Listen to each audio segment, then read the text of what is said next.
ஏன்னா உங்கள் சைட்லேருந்து எனக்கு நல்லா புரியுது. பிகாஸ் ஆப்வியஸ்லி நம்ம ஒரு உமனாக இருந்தோன்னா நம்ம குழந்தைங்கள பார்க்கணும், ஹஸ்பண்டையும் பார்க்கணும், ப்ளஸ் உங்களோட ஜாப், உங்களோட வீட்டு வேலை எல்லாமே நீங்கள் பார்க்க வேண்டியிருக்கும். உங்களோட ஹெல்த் வந்து ப்ரையாரிட்டி, அது செகண்டரியாக தான் உங்களுக்கு தோணும். ஆனால் நான் எதுக்கு இந்த வீடியோ பதிவு முக்கியமாக நான் பண்ணுறேன் அப்படின்னா, உங்கள் health is also very important. ஏன்னா உங்களோட ஹெல்த் நல்லா இருந்தால் தான் நீங்கள் நல்லா இருந்தால் தான் மற்றவங்களையும் நீங்கள் பார்த்துக்க முடியும். ஒரு அம்மா ஒரு அரௌண்ட் ஒரு 37-38 இயர்ஸ் இருக்கும், 2 குழந்தைங்க, வெஜைனல் டெலிவரி தான், 2 குழந்தைங்களும் நல்லா இருக்காங்க. என்னென்னா அவங்க ஸ்கூலில் போய் ட்ராப் பண்ணும் போது மயக்கம் வந்திருக்கு. எதுனால நான் உங்களுக்கு தெரியல. ட்ராப் பண்ணிவிட்டு திரும்பி வரும்போது போய் ஹாஸ்பிட்டலில் போய் மயக்கம் வந்து பார்த்துருக்காங்க அப்படின்னா அவங்களோட ஹீமோக்ளோபின் வந்து 4.5 கிராம்ஸ் இருந்தது. அது என்னென்னு ஹிஸ்ட்ரிலாம் கேட்கும் போது தான் தெரிஞ்சது. அவங்களுக்கு உதிரப்போக்கு, அதாவது பீரியட்ஸ் போது ப்ளீடிங் ரொம்ப ஹெவியாக இருக்கிறது ஆல்மோஸ்ட் 6-7 வருஷமாக இருந்திருக்கு. எல்லாருமே ஒரு விமன் ஒரு ஹெல்த் அப்படின்னா அது லாஸ்ட் மினிட்ல வருவாங்க.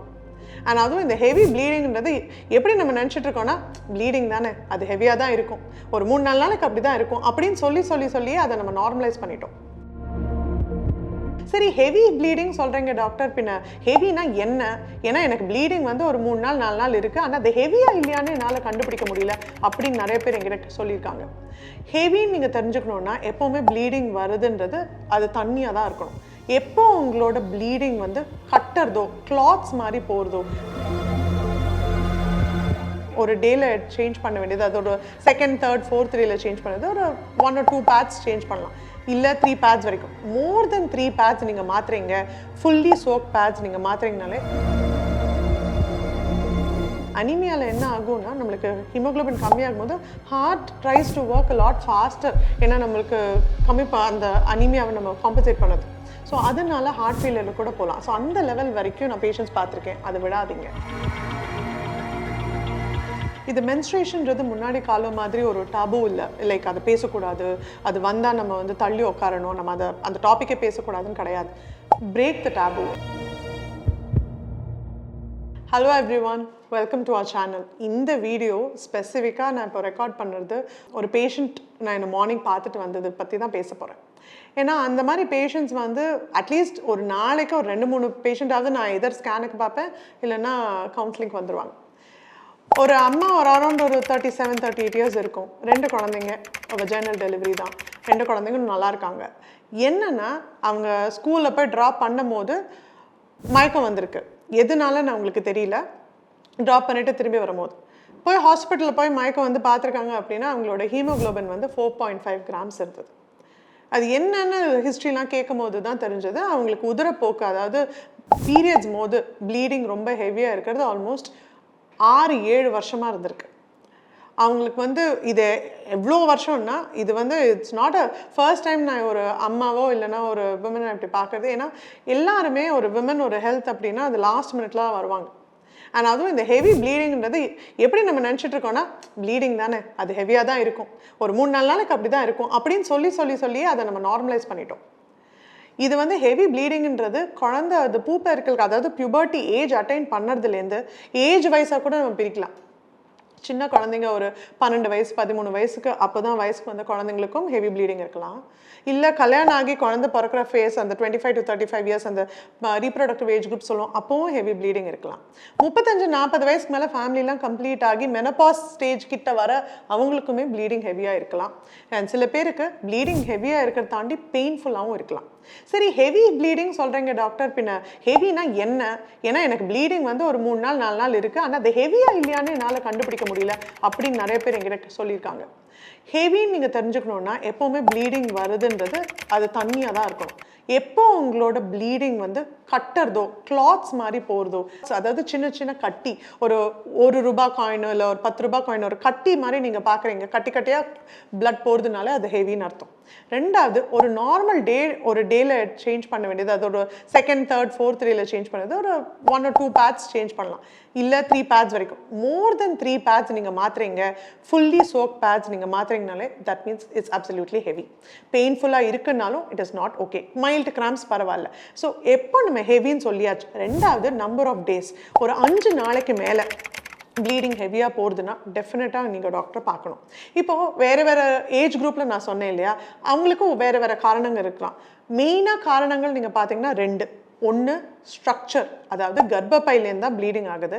கர்ப்பப்பைன்றது ஒரு ஆர்கன், அதுக்கு நடுவில் ஒரு கேவிட்டின்னு ஒன்று இருக்குது.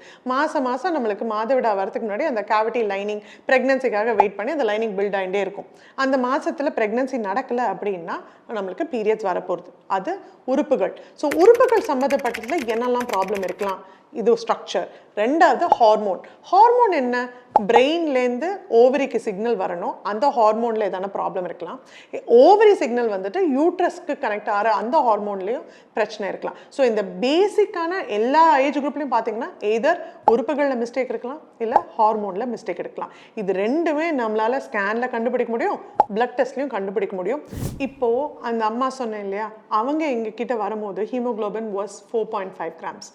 ஏன் இவ்வளோ நாள் நம்ம டிலே பண்ணோன்னு பார்த்தா, இல்லை டாக்டர், எல்லாருக்குமே எங்கள் பாட்டிக்கு இருந்தது, எங்கள் அம்மாவுக்கு இருந்தது, அதே மாதிரி தான் எனக்கும் இருக்குன்னு நான் நினச்சிட்டேன். ஸோ அது பெருசாகவே நான் கவனிக்கல. ஏன்னா உங்கள் சைட்லேருந்து எனக்கு நல்லா புரியுது. பிகாஸ் ஆப்வியஸ்லி நம்ம ஒரு உமனாக இருந்தோன்னா நம்ம குழந்தைங்கள பார்க்கணும், ஹஸ்பண்டையும் பார்க்கணும், ப்ளஸ் உங்களோட ஜாப், உங்களோட வீட்டு வேலை எல்லாமே நீங்கள் பார்க்க வேண்டியிருக்கும். உங்களோட ஹெல்த் வந்து ப்ரையாரிட்டி, அது செகண்டரியாக தான் உங்களுக்கு தோணும். ஆனால் நான் எதுக்கு இந்த வீடியோ பதிவு முக்கியமாக நான் பண்ணுறேன் அப்படின்னா, உங்கள் health is also very important. ஏன்னா உங்களோட ஹெல்த் நல்லா இருந்தால் தான் நீங்கள் நல்லா இருந்தால் தான் மற்றவங்களையும் நீங்கள் பார்த்துக்க முடியும்.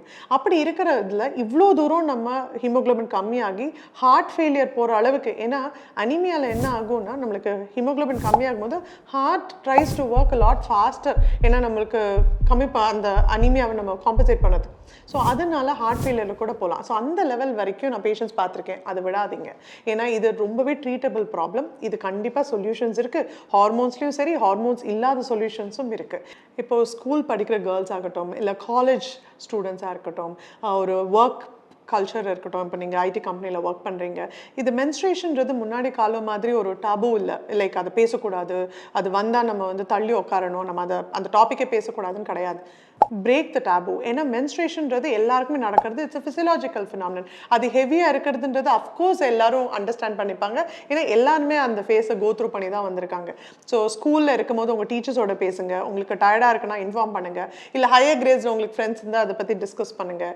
இல்லை நீங்கள் நெக்ஸ்ட் வந்து காலேஜில் படிக்கிறீங்கன்னா அஃப்கோர்ஸ் 18 years 19 yearsக்கு மேலே ஓரளவுக்கு ஒரு 3-4 years நம்மளுக்கு இதில் எக்ஸ்பீரியன்ஸ் இருக்கும். So help out each other. ஏன்னா ஹெவி ப்ளீடிங் இருக்கும் போது உங்களுக்கு ரொம்ப டயர்டாக இருக்கலாம். So talk to your either professor or your friend. நீங்கள் ஒர்க் பேட்டர்னில் இருக்கீங்க, உங்களுக்கு பிரேக் எடுக்கணும், சே ஒரு ஒர்க் ஒரு ஐடி கம்பெனிலோ இல்லை ஒரு ஆஃபீஸில் ஒர்க் பண்ணுறீங்க அப்படின்னா உங்களுக்கு பிரேக் எடுக்கணும்னா to reach out to your higher authorities for work.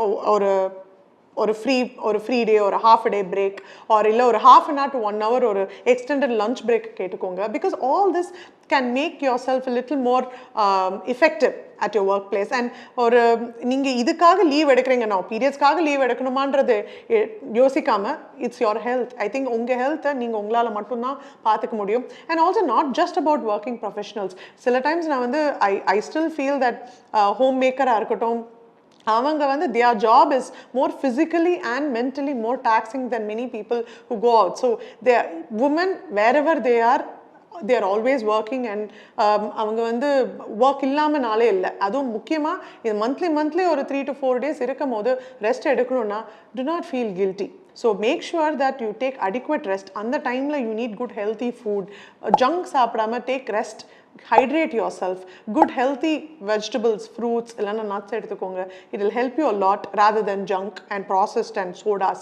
ஏன்னா that can aggravate your pain and bleeding even more. And நீங்கள் சப்போஸ் இப்போ ப்ரெக்னன்சி பிளான் பண்ணுறீங்க அப்படின்னா உங்களுக்கு ப்ளீடிங் ஹெவியாக இருந்தால் there is also very important that you meet your gynecologist. Because பெயின்ஃபுல்லாகவும் சரி, ப்ளீடிங்கும் ஹெவியாக இருக்கும் போது நம்மளுக்கு யூட்ரஸோட ஸ்ட்ரக்சர், அதோட உருவ அமைப்பு ப்ரெக்னென்சிக்கு முன்னாடியே பார்த்துக்கிறது இஸ் வெரி இம்பார்ட்டண்ட்.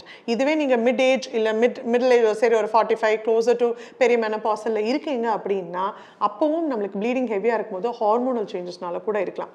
ஸோ இந்த மாதிரி சைலண்ட்டாக யாரானா சஃபர் பண்ணுறாங்க, ரொம்ப நாளாக நெக்லெக்ட் பண்ணிகிட்டே இருக்காங்க, எனக்கு ஹெவி ப்ளீடிங் இருக்குது ஆனால் நான்லாம் டாக்டர் கிட்ட போக மாட்டேன், நான் எதுவும் பண்ணிக்க மாட்டேன் அப்படின்னு உங்களுக்கு யாரான தெரியும்னா இந்த வீடியோ அவங்களோட ஷேர் பண்ணுங்கள். உங்கள் அம்மாவாகட்டும், அக்காவாகட்டும், உங்கள் ஃப்ரெண்ட், கலீக், யாராக வேணாலும் இருக்கலாம். Make sure that you support each other. Women to women, once you start supporting, I think we can create a better world to live in.